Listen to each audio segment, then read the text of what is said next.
Atlanta Hawks are 11-15 as we record this. It's tied for the last play-in spot. This is not this is not where this team expected to be. I mean, this team made it conference finals a couple years ago, and it was definitely a fluke. We can call it a fluke, but basketball can be a fluky sport.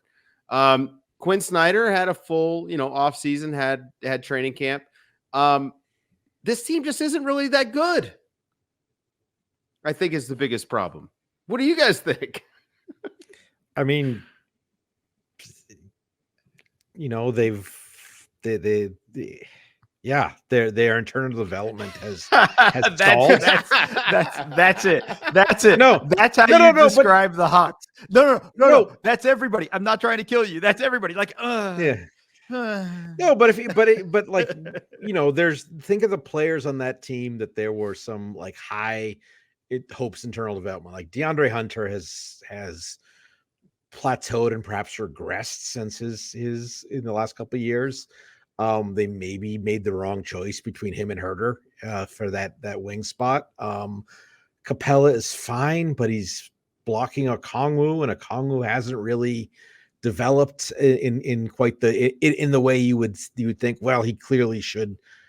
I think we've wanted to see him surpass Capella, but has he? I don't know. You've got the same weird backcourt dynamic in Atlanta, just with not as good players. I mean, I think Donovan Mitchell's a better player than Trae Young, and Darius Garland is slightly, but I think he's a better player than DeJounte Murray. But it's similar dynamic. And yeah, it's just, the bright spot for them this year is Jalen Johnson. I mean, that's the hard part, right? Like, that's the thing with the team. Like, you're like, Jalen Johnson is the bright spot. How many people knew who Jalen Johnson was coming into the league, like coming into the season? We're ready to kind of jump on that bandwagon. I think there's a lot of things with it where I'm disappointed in a lot of things. Disappointed, I thought after Quinn Snyder would have a full offseason and a training camp. Not really impressed with that all that much. The Trae and DeJounte Murray dynamic just hasn't worked. And we could, for whatever, a million reasons, it's just not come together in that way. And this was one of those things where, like, that's not where I wanted DeJounte to go. I didn't think that was a good landing spot for him.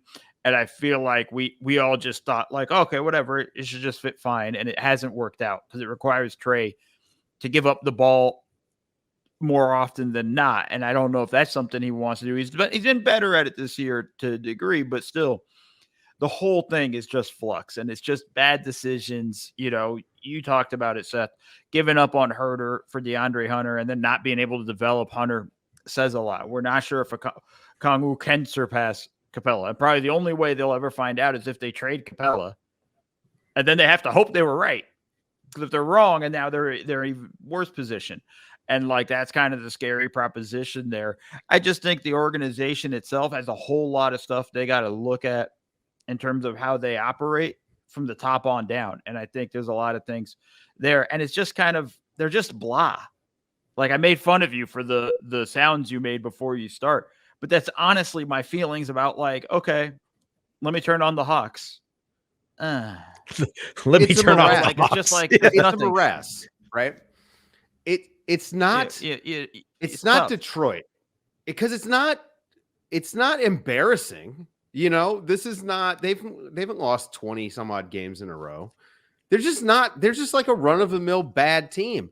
I think, like, there comes a point, and I will give Trae Young credit. Trae Young has played more defense this season than in every other season he has played organized basketball combined.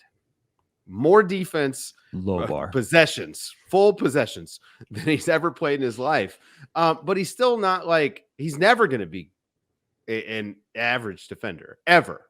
Even if the effort is there every single night, he just isn't going to have the body for that. He's not going to have the size. I mean, we've talked about this sort of archetype, and his value has to come, 80-85% on the offensive end, right? You just hope that he doesn't give up too much defensively, that the offense is all worth it. But the DeJounte thing, I mean, I really did think that would work. I know you didn't like it, Mo. I didn't like it necessarily for him as a piece, but I thought it would sort of solve your Trae Young problem. You add another playmaker. He can really defend. He rebounds his position exceptionally well. But it just, I think it's just it's like a domino effect of the failures on the wing and, finding that adequate four.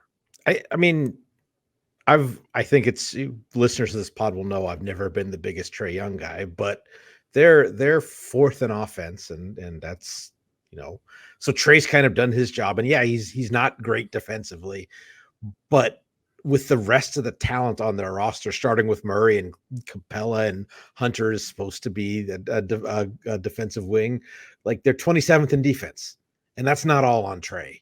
And so it's getting back to the blah, like the rest of the roster is, I guess, just kind of blah. And they've got a star and a blah roster. And in today's NBA, that's what it gets you.